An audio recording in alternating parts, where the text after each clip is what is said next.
അസ്സലാമു അലൈക്കും വറഹ്മത്തുള്ളാഹി. മൻ നാമ ഫല്യതവദ്ദ. ഒരാൾ ഉറങ്ങിക്കഴിഞ്ഞാൽ അദ്ദേഹം ഒളൂ ചെയ്യട്ടെ. എന്തിനു വേണ്ടിയാണ് ഇങ്ങനെയുള്ളൊരു വാചകം ഉപയോഗിച്ചുകൊണ്ടുള്ളതായ ഒരു നിർദ്ദേശം നൽകിയത്? ഉറങ്ങിക്കഴിഞ്ഞാൽ അദ്ദേഹത്തിന്റെ ഒളൂ നഷ്ടപ്പെടും എന്നുള്ളതാണ്. അപ്പൊ ഒളൂ മുറിയുന്നതായ കാര്യങ്ങൾ 4 എണ്ണമാണുള്ളത്. അതിൽ ഒന്നാമത്തേതാണ് വിസർജന ദ്വാരങ്ങളിലൂടെ മനിയല്ലാത്ത വല്ലതും പുറപ്പെടുക എന്നുള്ളത്. അങ്ങനെ മൂത്രമൊഴിച്ചാൽ ഒളൂ മുറിയും. അതുപോലെ തന്നെ മസി വസി അതും പുറപ്പെട്ടു കഴിഞ്ഞാൽ ഒളൂ മുറിയും. അതേപോലെ തന്നെ മനി പുറപ്പെട്ടു കഴിഞ്ഞാൽ ഒളൂ മുറിയുക ഇല്ല. പക്ഷേ മനി പുറപ്പെട്ടു കഴിഞ്ഞാൽ കുളി നിർബന്ധമായി, എന്നാലും ഒളൂ മുറിയുകയില്ല എന്നാണ് പറഞ്ഞതിന്റെ ഉദ്ദേശം. രണ്ടാമത്തതാണ് ഉറക്കം, ബോധക്ഷയം, ഭ്രാന്ത് തുടങ്ങിയ കാര്യങ്ങളെ കൊണ്ട് ബുദ്ധിയുടെ വിവേകം നഷ്ടപ്പെടുക എന്നുള്ളത്. നല്ല ഉഷാറുള്ള, വിവേകമുള്ള അല്ലെങ്കിൽ ഉണർവിലുള്ളതായ ഒരു വ്യക്തി പെട്ടെന്ന് ഭ്രാന്ത് സംഭവിച്ചു കഴിഞ്ഞാൽ അദ്ദേഹത്തിന്റെ വുളൂ നഷ്ടപ്പെടുന്നതാണ്. അതേപോലെ തന്നെ ബോധക്ഷയം ഉണ്ടായി കഴിഞ്ഞാൽ വുളൂ നഷ്ടപ്പെടുന്നതാണ്. ഉറങ്ങിക്കഴിഞ്ഞതിന് ശേഷം നമ്മൾ ഒന്നും അറിയുന്നില്ല. ഇവിടെ ആര് വന്നാലും ആര് പോയാലും ഒന്നും നമ്മൾക്ക് മനസ്സിലാക്കാൻ കഴിയുന്നില്ല. കാരണം നമ്മൾ ഉറക്കത്തിലാണ്.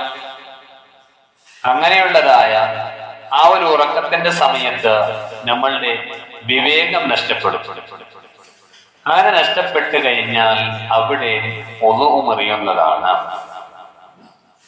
അപ്പോ ഉറക്കമുണ്ടായാൽ, ബോധക്ഷയമുണ്ടായാൽ, ഭ്രാന്തുണ്ടായാൽ നമ്മളുടെ ഒളൂ നഷ്ടപ്പെടുന്നതാണ്. ഇനി ഒരാളെ ഇരിപ്പിടം നല്ല ഉറപ്പിച്ച് ഇരുന്ന് കഴിഞ്ഞാൽ അദ്ദേഹത്തിന്റെ ഒളൂ ഇതിനു ശേഷം അദ്ദേഹം ഉറങ്ങിക്കഴിഞ്ഞാൽ അദ്ദേഹത്തിന്റെ ഒളൂ നഷ്ടപ്പെടുകയില്ല. അതേപോലെ തന്നെ ഇരുന്ന സ്ഥലത്തുള്ളതായ ചെറിയൊരു തൂക്കം, ഉറക്കം കൊണ്ട് അപ്പോഴും അദ്ദേഹത്തിന്റെ ഒളൂ നഷ്ടപ്പെടുകയില്ല. മൂന്നാമത്തെ കാര്യമാണ് മുൻകൈയിന്റെ വെള്ളഭാഗം കൊണ്ട് മനുഷ്യന്റെ ഗുഹ്യസ്ഥാനം തുടരും. വെള്ളഭാഗം എന്ന് പറഞ്ഞാൽ ഈ കാണുന്നതായ സ്ഥലം. ഈ വെള്ളഭാഗം കൊണ്ട്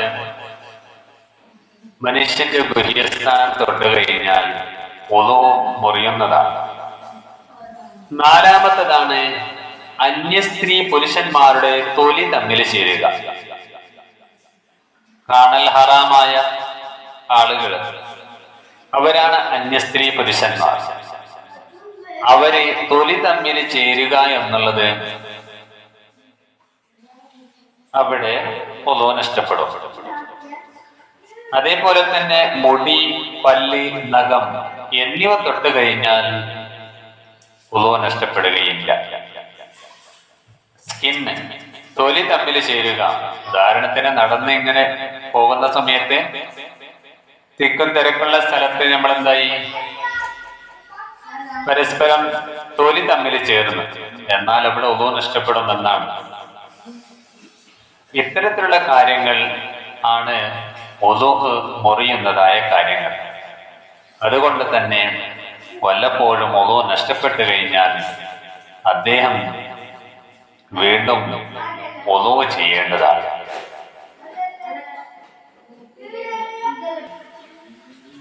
നമ്മൾക്ക് സ്വാഭാവികമായിട്ട് വന്നു പോകാറുള്ള ചില സംശയങ്ങളാണ്. വീട്ടിലിരിക്കുന്ന സമയത്ത് ഭാര്യ ഭർത്താക്കന്മാർ പരസ്പരം തൊടുക എന്നുള്ളത് അത് ഒളൂ മുറിയുമോ ഇല്ലേ എന്നുള്ളതാണ്.